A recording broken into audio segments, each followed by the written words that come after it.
Hi guys, so today we'll be talking about blood reagent strips. Blood may be present in the urine either in the form of hematuria, myoglobinuria, or hemoglobinuria. So far we've learned that you can tell when you have your blood in your urine because it's going to be a red, cloudy specimen. But visual examination cannot be relied upon because we consider 5 cells per microliter of urine to be clinically significant, which would obviously be very hard to see macroscopically. So what can microscopic analysis show us? Microscopic examination of the urine shows intact red blood cells, but free hemoglobin produced either by hemolytic disorders or lysis of red blood cells is not detected. Therefore, chemical tests for hemoglobin provide the most accurate means for determining the presence of blood. So we're going to start our subject on hematuria. Hematuria is most closely related to disorders of renal or genitourinary origin, in which bleeding is the result of trauma or damage to the organs of these systems. Hematuria can be caused by tumors, trauma, exposure to toxic chemicals, and many other things. Sometimes you can see hematuria after strenuous exercise and during menstruation.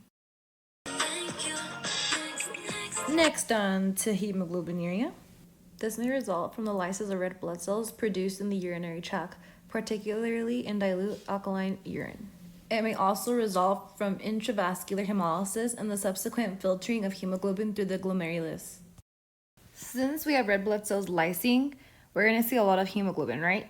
Well, under normal conditions, the formation of large hemoglobin haploglobin complexes in the circulation prevents hemoglobin from being filtered through the glomerulus. But since we have so much lysing going on, there's too much hemoglobin, it actually ends up being filtered.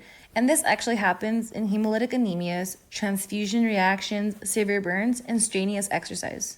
The good thing is that we can actually reabsorb this hemoglobin due to renal tubular epithelial cells containing ferritin within its hemosiderin. And now we can say,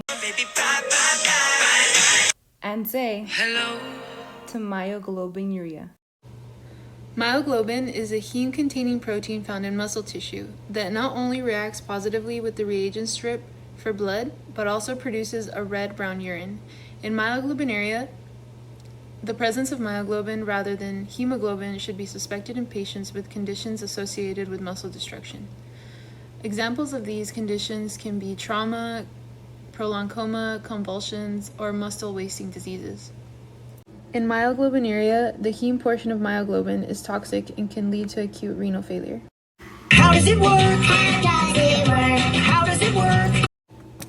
Chemical tests for blood use the pseudoperoxidase activity of hemoglobin to catalyze a reaction between the heme component of both hemoglobin and myoglobin, plus the chromogen. This produces an oxidized chromogen, which gives off a blue-green color. Reagent strip manufacturers incorporate peroxide and tetramethylbenzidine into the blood testing area. 2 color charts are provided that correspond to the reactions that occur with hemoglobinuria, myoglobinuria, and hematuria. In the presence of free hemoglobin or myoglobin, uniform color ranging from negative yellow to green to a strongly positive green-blue appears on the pad. In contrast, intact red blood cells are lysed when they come into contact with the pad, and the liberated hemoglobin produces an isolated reaction that results in a speckled pattern on the pad. Reagent strip tests can detect concentrations as low as 5 red blood cells per microliter. But we must be careful when we compare these figures to the actual microscope value because the absorbent nature of the pad attracts some of the urine. The terms trace small, moderate, large, or trace 1+, 2+, and 3+, for reporting.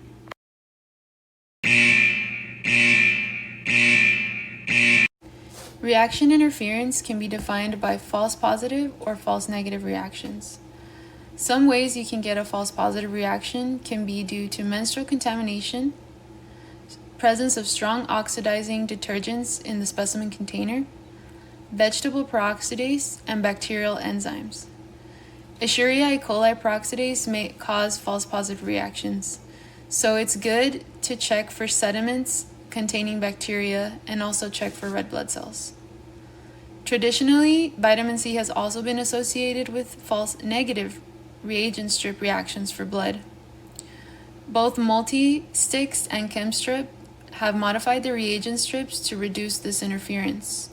Multisticks use a peroxidase that is less subject to reduction by absorbic acid.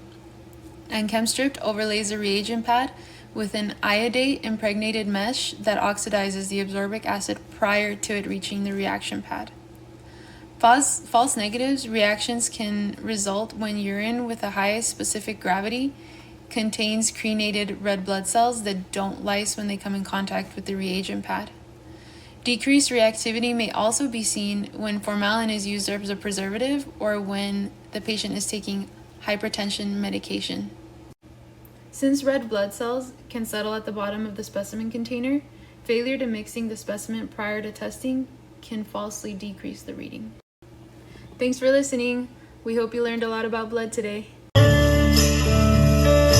This is the end, beautiful friend.